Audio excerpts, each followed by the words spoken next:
take a look at these guys.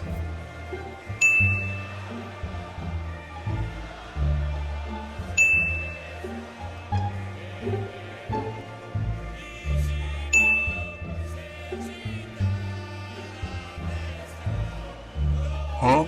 Oh my god, bro. Oh, hell no, man. What the? It's definitely unusual to see a shorter guy playing as a center back. And some of you might even say that for a coach to put him as that is an incredibly foolish decision. But perhaps the more important thing that we should be asking is just how insanely good does this man have to be to play that position at that size? But Cannavaro isn't just special because he's small. We're not talking about no Lisandro Martinez or Javier Mascherano. No, there's levels to this. Because in the 90s to early 2000s, Italian defenders were the very best in the world. And right beside the legendary Paolo Maldini, who many regard as the greatest defender of all time, it's not wrong to say that Fabio Cannavaro was the second best defender of all time. In his prime, he was an absolute menace on the pitch. Even the fastest and best dribblers had to be at the very top of their game just to avoid him in open play. In fact, a younger Cannavaro was even giving Ronaldo the Fenomeno, with all his size, speed, and a graceful touch, a hard time on the pitch. There's a reason why in his all-time starting 11, Ronaldo, rightfully so, shows respect to the undersized center back. Because when he was younger, Cannavaro used to have a bit of a temper and extremely competitive nature. Ever since he was young, being nothing more than a ball boy for his hometown club of Napoli, he always wanted to step onto the pitch and make a name for himself. But as much as Cannavaro wanted to have a more ball-dominant role or limelight position as a midfielder or forward, one day in training, his coach would pull him to the side and say, "Fabio, I prefer you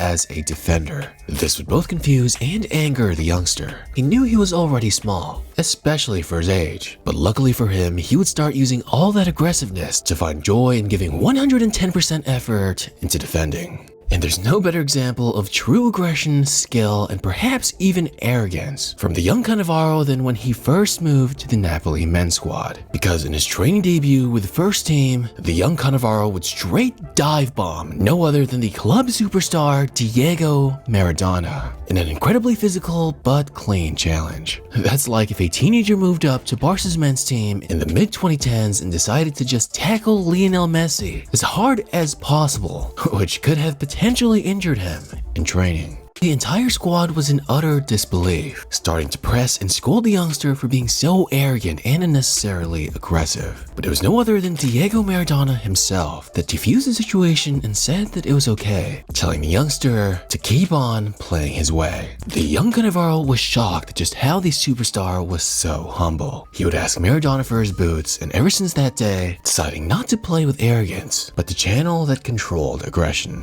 From then on, Cannavaro would start to gain a reputation, not only because of his unique size and position arrangement, but also because of his genuine skill. With the under-21 Italian squad, he would help lift the 1994 under-21 UEFA Euros Championship.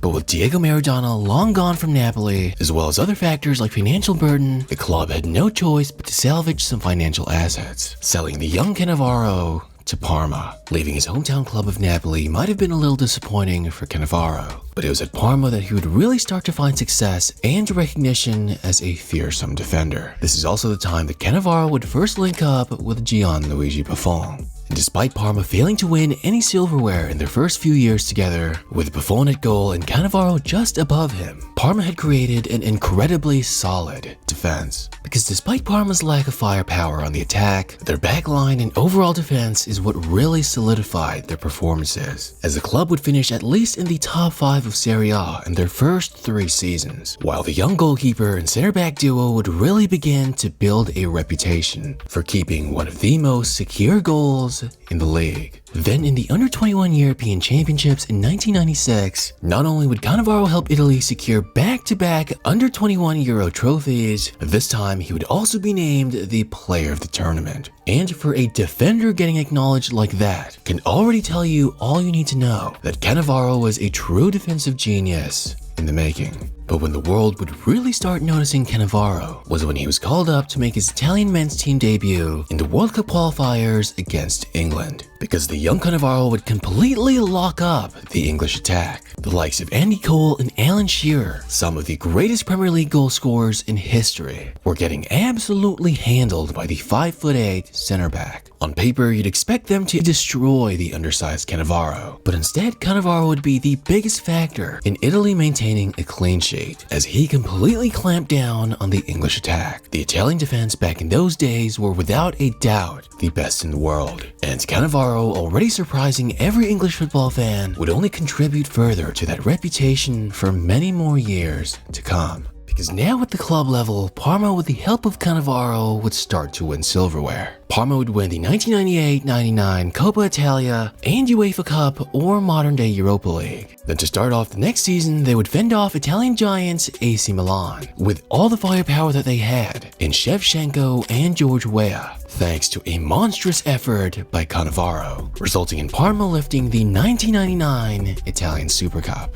Because when it came to open play defense, you might even say that Cannavaro was better than Maldini. Sure, he was smaller and not as strong, but the shorter size meant a better center of gravity, which allowed him to leverage his size when battling it out with more physical forwards. But make no mistake, Cannavaro was very strong for his size. He also had considerably more pace than Maldini, and for that inevitable moment that a defender does get beat, having the additional agility and speed to help with the recovery can make all the difference in winning back the ball. Because when it came to his positional sense and spatial awareness, Cannavaro was a relentless hound. As his first option before even defending the players, he would do everything he could to try and prevent them from receiving the ball. But also when he had to tackle, which he was known for doing incredibly well, whether it be to deny the ball in a one-on-one situation or as a backup and help defender. His slide tackles were cleanly accurate yet lethal. Plus, when Cannavaro decided to mark you, it wasn't gonna be a good day. His timing and challenges was so elite, he knew the exact moments where stripping the ball was optimal. Like how most poor defenders usually stick their foot out only to get left behind. Cannavaro was patient and waited for that moment that usually happened right after an opposing player shifts his direction or does a skill. Of course, no defensive method is 100%, but it surely made his challenges a lot more successful. And without a doubt, his work rate and stamina was much higher than Maldini's, allowing him to keep coming at you all match long and forcing you to have to work your very hardest to get by past him. If Cannavaro was any taller, it's possible he could very well have been known as the greatest defender of all time. Because in regards to defense, Cannavaro wasn't just out there playing football, he was playing chess. But eventually, Cannavaro would soon be signed by Juventus, and they would end up winning 2 Serie A titles together, his only Serie A titles during his entire time in Italy. But not long after, Juventus would be exposed in the Calciopoli scandals, which were basically a bunch of scandals involving Juventus' board and their pretty questionable relationships with the referees, resulting in more favorable results, which I guess is like what Barcelona is being heavily accused of doing in the 2010s. And this would be a stain on Cannavaro's legacy, since that was the only time he really found success in Serie A. And it didn't help that for the Italian team outside of the under-21s, Cannavaro wasn't finding much success for the country. In the 1998 World Cup, they lost to eventual champions France in a penalty shootout after a hard-fought battle, with Cannavaro even getting a cut in his forehead and having to play with a mask. Then 2 years later in the 2000 Euros, Italy did manage to reach the finals, but they were once again matched up with a prime Zidane-led France, and eventually losing 2-1.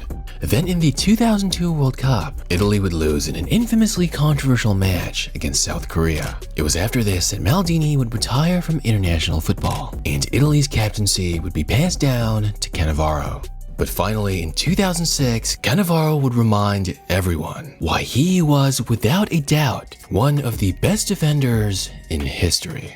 In Italy, he would win back-to-back Serie A Defender of the Year awards, while also being named the Serie A Footballer of the Year. That's right, a defender actually winning the Player of the Year award in their league. Insanely rare, as Cannavaro was an absolute wall for Juventus, helping them win the 2005-2006 Serie A title. Sure, like I said, it would eventually be revoked because of the scandal. But with Cannavaro leading the defense, they would finish with 15 points higher than second place Inter Milan, only getting scored on 24 times in the entire 38-match season. Then that summer in the 2006 World Cup in Germany, he played all 690 minutes of Italy's campaign, and with him at the back line, not a single goal was conceded from open play. Just so defensively dominant that they would call him Il Muro di Berlino, or the Berlin Wall in English, as Italy would finally get revenge on their longtime French rivals and lift the 2006 World Cup. And with all the individual awards and team success, Cannavaro would lift the 2006